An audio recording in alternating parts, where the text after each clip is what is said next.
How's it going, everybody? It's your world champion here, and that's right, we are back with more Mushoku Tensei on the channel. Again, I'm still playing catch up with where I'm currently at with the audiobook series and releasing these videos and all that, even recording these videos and everything, but that's neither here nor there. We're going to talk about Volume 2 of Mushoku Tensei. Now, Volume 2 covers everything about Rudy's time at the Citadel of Roa, where he spent his time tutoring Eris in reading, writing, arithmetic, magic, and all that good nonsense until the displacement incident happened. So what's different between the novel and the anime? Not too much, if I'm being perfectly honest. Like, the light novel really just kind of expands on a few things and just kind of gives a little bit more insight on like how certain people think and like especially the history of the world in which we'll dive into a little bit. But as always, we're gonna go kind of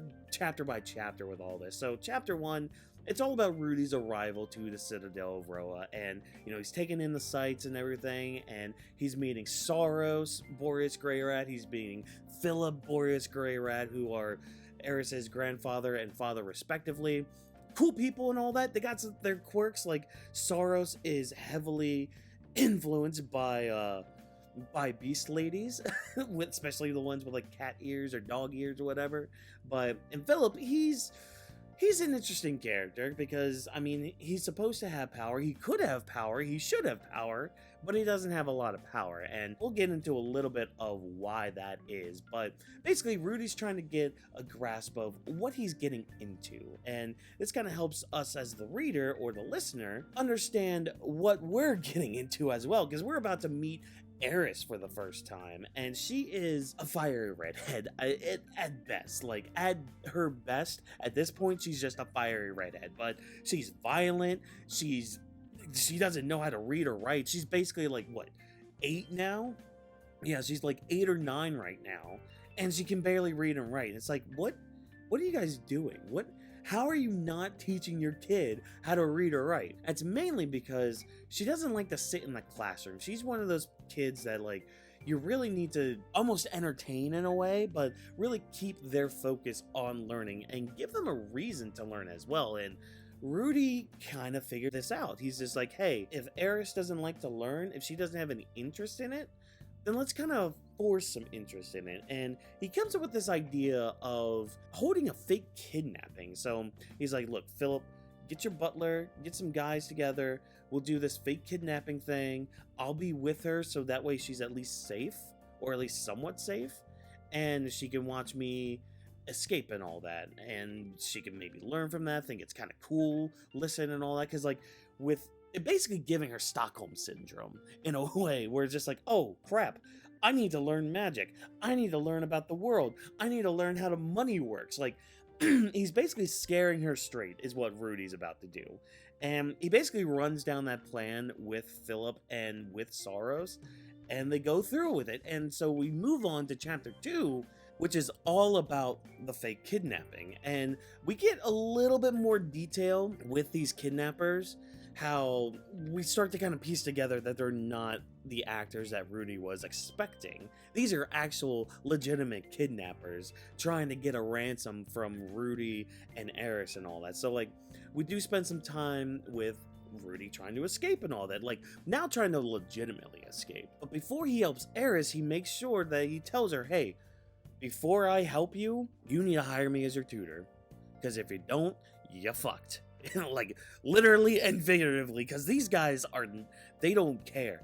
They will sell you, and you will go, and you will be a slave to some other random noble who loves redheads or something. So they end up escaping and all that. Now, not without some minor injuries. Like, there is a point where one of the guards does bust up Eris pretty badly, so Rudy does have to heal her and all that, but they do end up escaping. They end up in another town trying to figure out where they're at, and Rudy actually has to confront the kidnappers and all that. So at least he has some battle experience, but you're kind of getting the picture here that, like, even though Rudy was like very ahead of the game, he's still nowhere close to being ready for actual combat. Like, he could have lost his head and all that, but luckily, Ghislaine saw, like, this fireball that he released in the air, and she came immediately to just murder these guys. Like, the one guy ended up getting beheaded and all that. Like,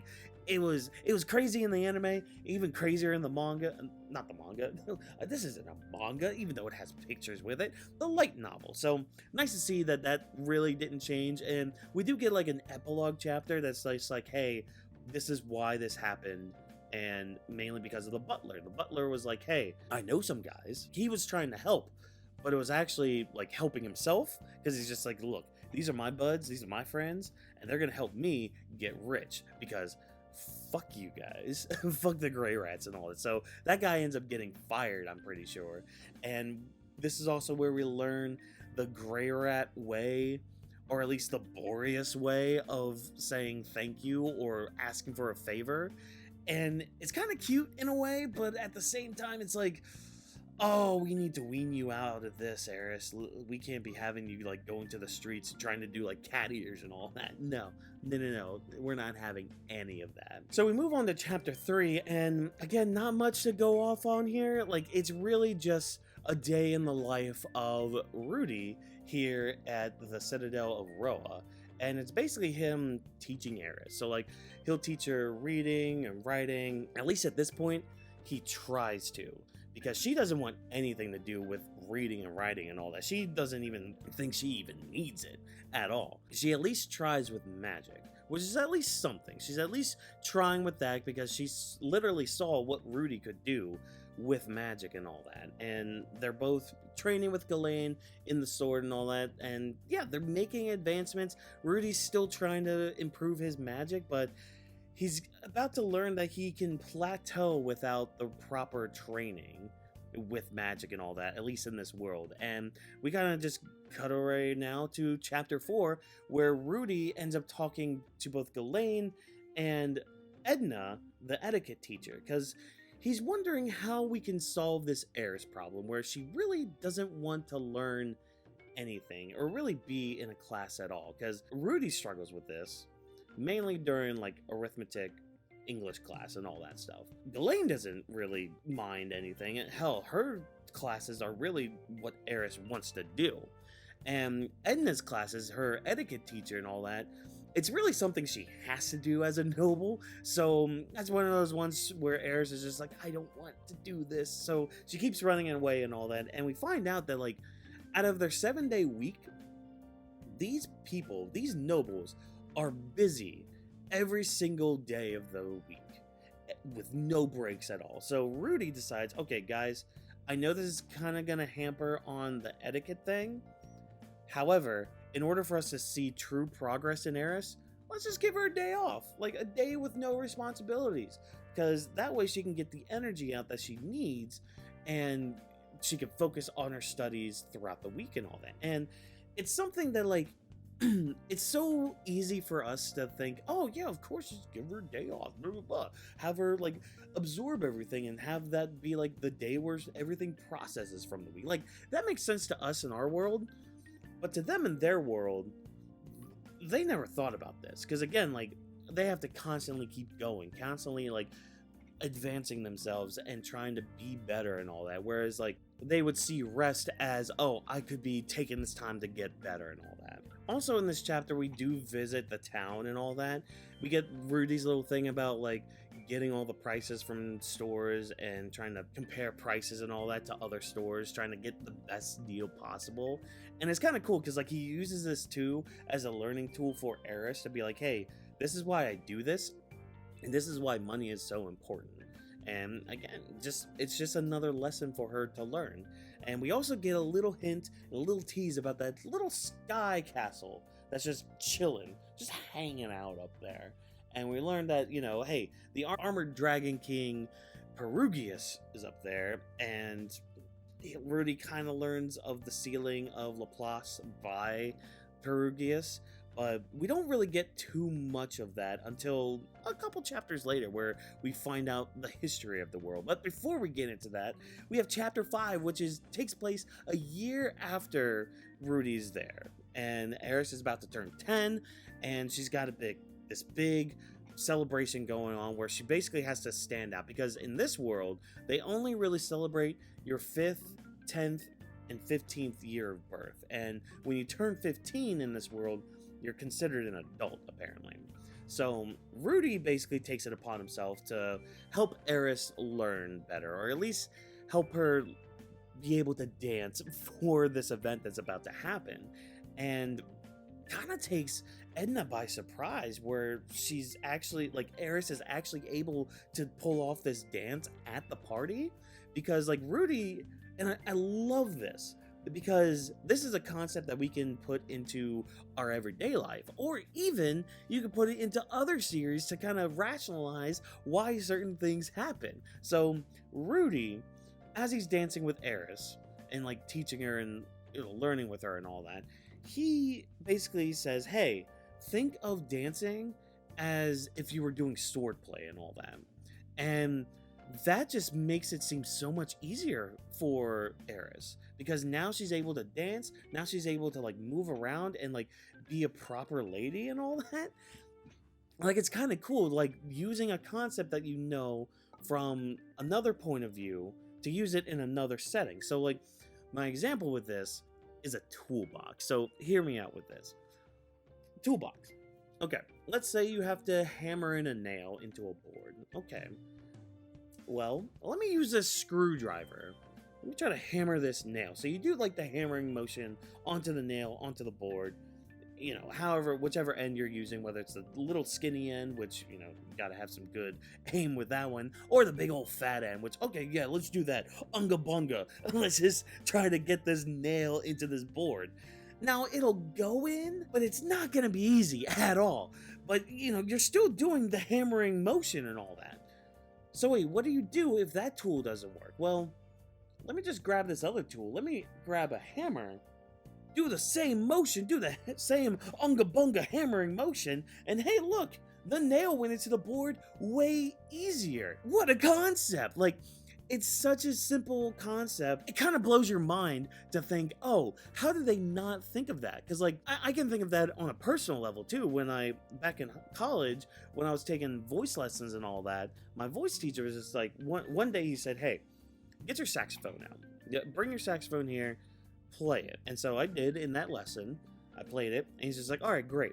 The same amount of air you use, that same feeling, that same sensation when you play saxophone, use that when you're singing. And so I did that in my lesson. Leaps and bounds. I made some great progress that day. And just from using the same concept I use from something else that I do. And it's really cool just to see that happen just in a series like this. So I really appreciated that. But like, again, the party is great. Everybody's celebrating Eris and all that. Later on, he does end up gifting both Eris and Ghislaine a wand when they're kind of doing an after party from the actual party and all that. So that's kind of cool and all that. And oh, one thing I forgot to mention too with Ghislaine. So Rudy is teaching Ghislaine math and English. So yeah, that's why he gives her the wand, because he's also teaching her magic and all that. So that's kind of cool that he's inviting her with all this stuff. But also too, this ties in well with like Eris's studies, because like with Eris, she's somebody that again wants to see the coolness of things. Like, give me the reason why I need to learn all this. And so since Rudy's also teaching Ghislaine, he's like, hey, Ghislaine, why don't you tell like Eris some moments in your adventuring past that you wish you had this knowledge for, and that helps Eris learn. So we're all here, we're celebrating Eris's 10th birthday, you guys get wands and all that. Next morning, Rudy, like, he wakes up, he goes into this tower, meets up with Saros, who is just hanging out with some beast folk, so that's kind of cool, I guess.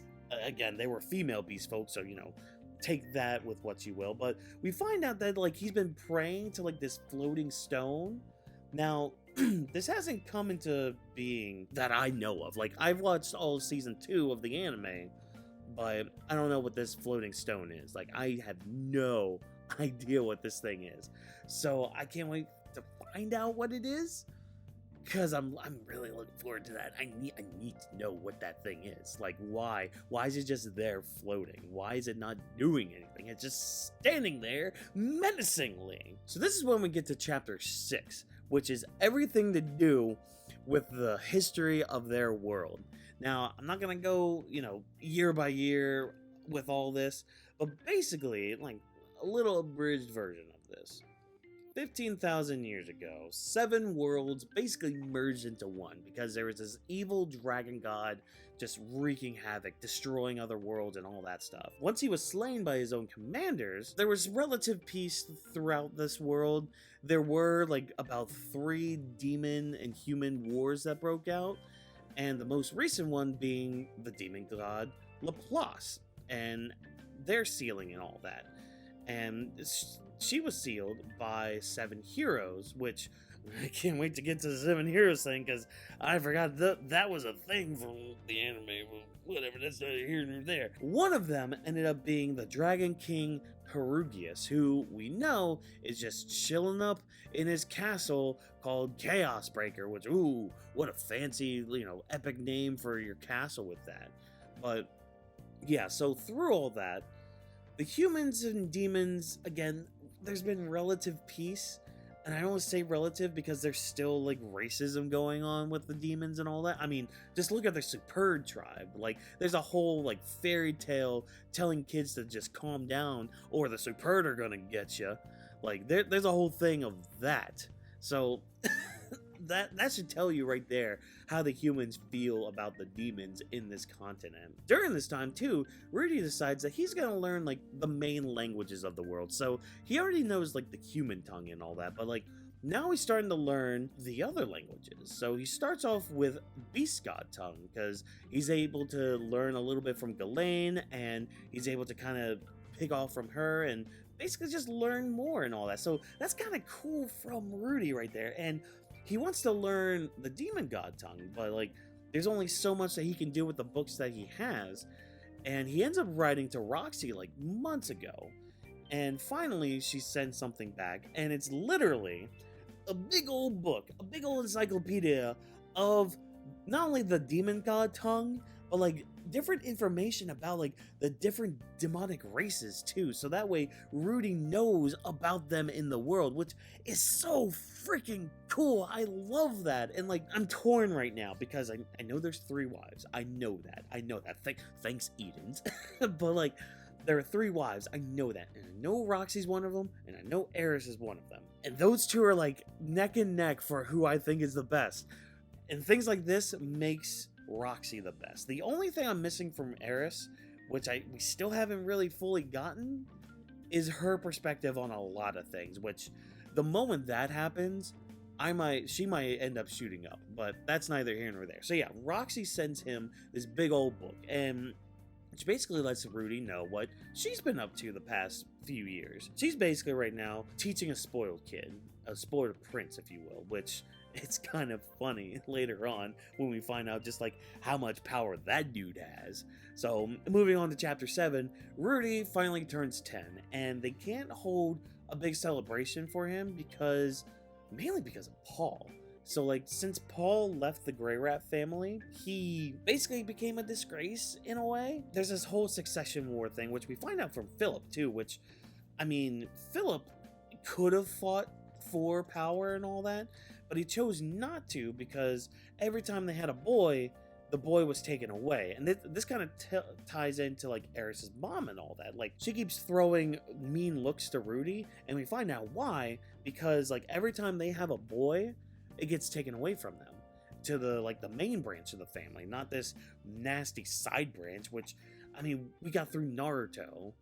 How are we still doing branch family things? Like, why are you branch family still like putting up with all this bullshit? But neither here nor there. So like, we find out through Philip that there's this whole, war of succession going on within the Grey Rats. And that's kind of why Rudy can't have a 10th birthday party. They don't want Rudy's life to be put in danger by any assassins or anything like that. And it would kind of be scandalous to know that, there was another Grey Rat, another branch of the family, just hanging out with this branch of the family. Rudy kind of reconciles with Eris's mom a little bit. It's kind of funny because she kind of forces Eris onto Rudy too, which again is kind of funny, but we'll touch on that here in just a second.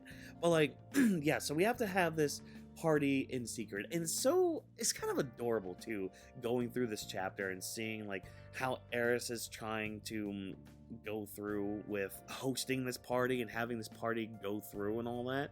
It's just kind of cute and adorable, and kind of shows you too just how much Rudy means to Eris, because, and I haven't mentioned this yet, one thing I've appreciated about the light novel is that, especially in volume 2, after every chapter it would go through Eris's progress with everything. So like how, like, what level she is in the sword, what level she is with like reading and writing and arithmetic, what level she is in with magic. But the one key thing is the people she likes. And for like the first, I want to say like 4 chapters, I think, it was all like, oh, Eris likes her grandfather, Ghislaine.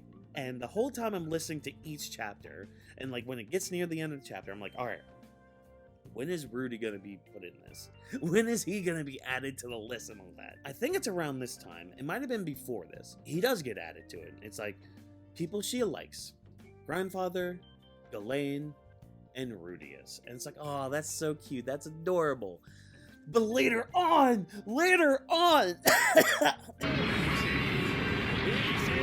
she puts love in front of it. She loves Rudy. She ends up falling for Rudy. Oh, it's so good. Oh, I love it.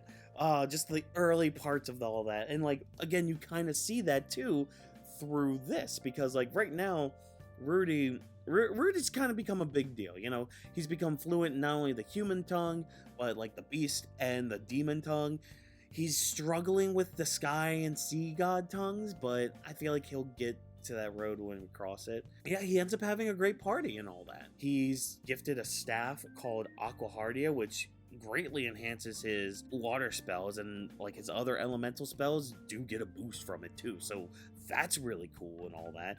And it's kind of cool too how like he kind of processes getting this, because he's just like, oh, cool, neat, like in his mind and all that.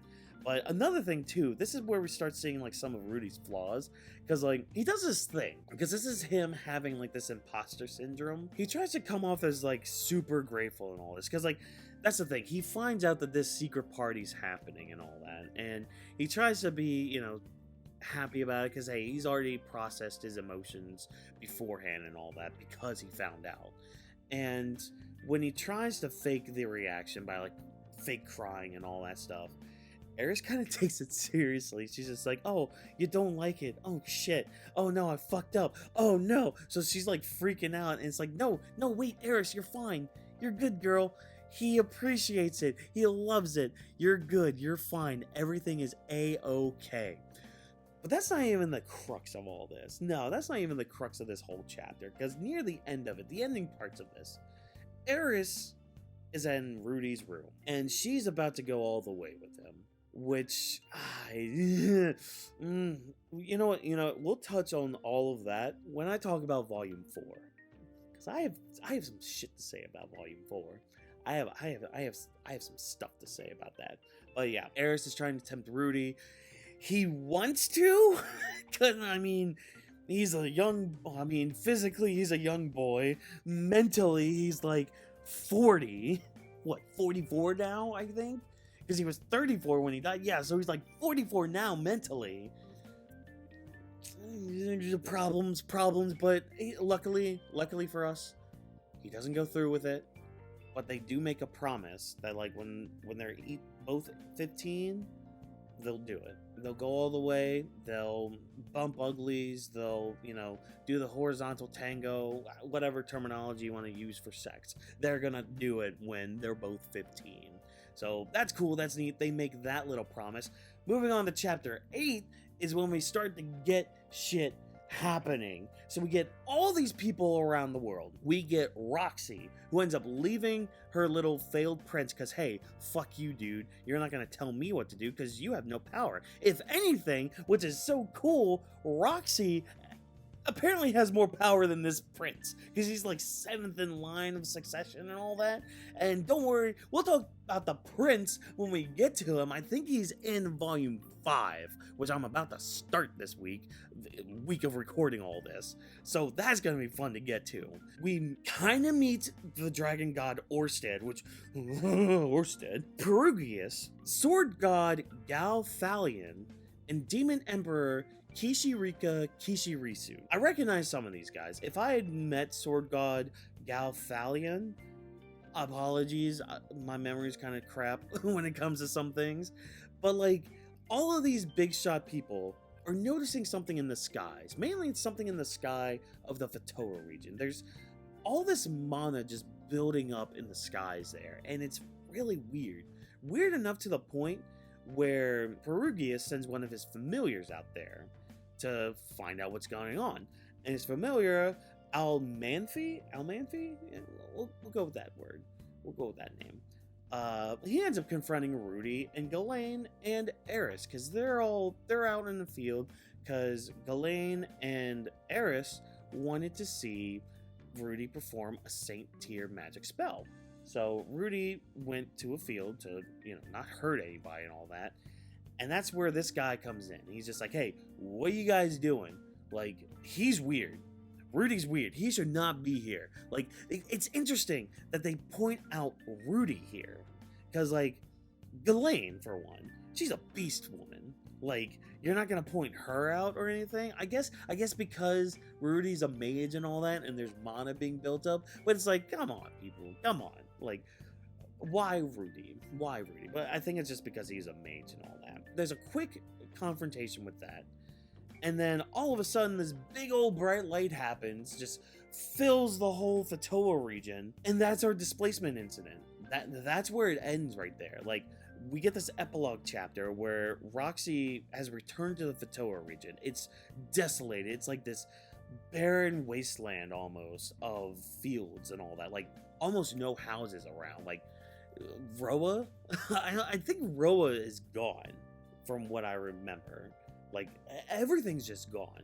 Like, there's tents set up, there's some houses that made it through, but like, Roxy shows up, she's trying to get some information from everything, and basically learns that this displacement incident happened. People were transported all over the world, and they appeared like maybe in the ground, maybe in the sky, and they ended up falling and all that.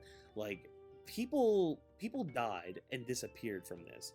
And there's this whole big board too, like with their Adventurers Guild and all that. They have like these boards where like you could take missions and all that stuff. And there's a lot of requests for like searching for people and all that. And there's a couple lists. There's one of like missing people and one of people that were pronounced dead and all that. Luckily, Rudy and the rest of his family are only in the missing column. And Roxy ends up seeing a note from Paul. And Paul is basically saying, look, I'm going to be looking for my kids and my family and my wives. Norn is with me, so I'm looking for Lilia, I'm looking for Aisha, I'm looking for Zenith, and I'm looking for Rudy. He's saving Rudy for last because he has enough faith in his own son to know that, okay, he can probably survive whatever he has to deal with. So I'm going to go for him last. But if anybody has any, information about it, please share it, especially with the others. And yeah, so Paul is basically asking around for information about his family, and Roxy ends up deciding, okay, I'm gonna get a party together and look for Rudy, because it would help Paul out to have Rudy there earlier rather than later and all that, and just to kind of make sure that Rudy's okay and everything. But yeah, that epilogue chapter is very, very interesting, because like you start to get more details about like what people were going through, because that's the thing. It's like, oh well, people just teleported, blah blah blah. It's like, no, I mean, yeah, they teleported, but they also like died. Like, there were a lot of people dead. Like, you really get to get the feeling of dread just from what this incident really did for people. And we even get a nice little extra chapter about the forest goddess, and I'm just gonna read this from my notes. Like, this follows a group of mercenaries who were battling the kingdom of Dekudo in the Edgen forest. And there's like this legend of like a forest goddess who helps people, and they end up meeting up with this forest goddess who turns out to be Ghislaine, who ends up helping these people defeat this kingdom and like this battle and all that. All because she's trying to look for Rudy and Eris. So it's a nice little fun adventure, especially like a side adventure away from all this, and kind of seeing like where Ghislaine ended up in all this. I don't know if this is gonna come back for anything, and if it does, then great, awesome, fantastic. But at the moment, it's just kind of a bonus chapter to see what Ghislaine was up to. But like, that's basically volume 2. So again, like a lot of stuff going into this was mainly setting up like Eris as a character and like her growth, because again, like we got to see just how much of an impact Rudy had on her life. We get to learn a little bit about the world and everything, like how the world works, the history of the world, why there's like racism with like the demons and all that, because that's the thing, like we got a little bit from Roxy, and we kind of got the hint of it, of like, oh, well, demons, go away, power of Christ repels you. But it's like there was more to it. It's the fact that like there has been like hundreds of years of wars and all that going on, and it's kind of hard to really move forward from that, especially, you know, with the victors writing history and all that. So like, yeah, the demons have it rough, but I mean, some of them kind of deserved it. Probably, maybe, I don't know. I don't want to fully say that yet until I have more context. But you know what? That was the volume, I think. I think I'm just gonna stop there. So you know what? Let me know down in the comments what you thought of volume 2. If you've been, you know, kind of reading or listening to these audiobooks or light novels as I'm going through them, you know, hey, let me know down in the comments what you thought of volume 2. Let me know like some of your theories that were going around on this time. Now, one big theory I had, and I mentioned this to Edens too, with Rudy, especially learning like all these languages and just how he ends up becoming later on in the future, I'm kind of in the boat that thinks that Rudy's gonna end up becoming like some sort of diplomat for like different races or like different countries and continents and all that. And I was told I'm close to what he ends up actually doing with his life. So that's kind of cool. That's kind of neat that like, I guess my mind is like going in the direction that it should be with everything. But it's just kind of cool because like Rudy is learning about the world along with us, but like it makes sense with him even more because like he's got the second lease on life. He's now able to learn about this new world because we know from his previous life, or at least what he's told us about his previous life, that he's somebody that does like to learn. He's just kind of a lazy piece of shit too. But like also with Rudy, there's a lot of that imposter syndrome in him still, you know? He's still treating this just like a video game, you know? And especially with like that whole promise to Eris, because like there's a point where he's like, okay, yeah, I'm just gonna act like the oblivious protagonist from a dating sim and all that. It's just like, dude, you shouldn't act like that. You shouldn't be like that. But, you know, whatever. That's neither here nor there. But yeah, let me know down in the comments your thoughts and opinions on volume 2. Let me know too if you're enjoying the series I'm going to be doing. I'm going to try to get to these early volumes as quick as I can. I just finished volume 4 this week listening to it, so I gotta do a video on volume 3 as well. And yeah, after volume 4, probably around volume 5 with that video, that's gonna be a little bit more in-depth probably, because I'm gonna be recording that like as soon as I finish it. And, you know, I won't have to kind of judge this off of memory from like a month or 2 ago when I was going through this stuff. So yeah, be sure to like, comment, subscribe, do all that wonderful stuff. And as always, people, I've been your world champion, and I'll catch you guys in the next one. See ya. I don't need you. Better things are coming on the way.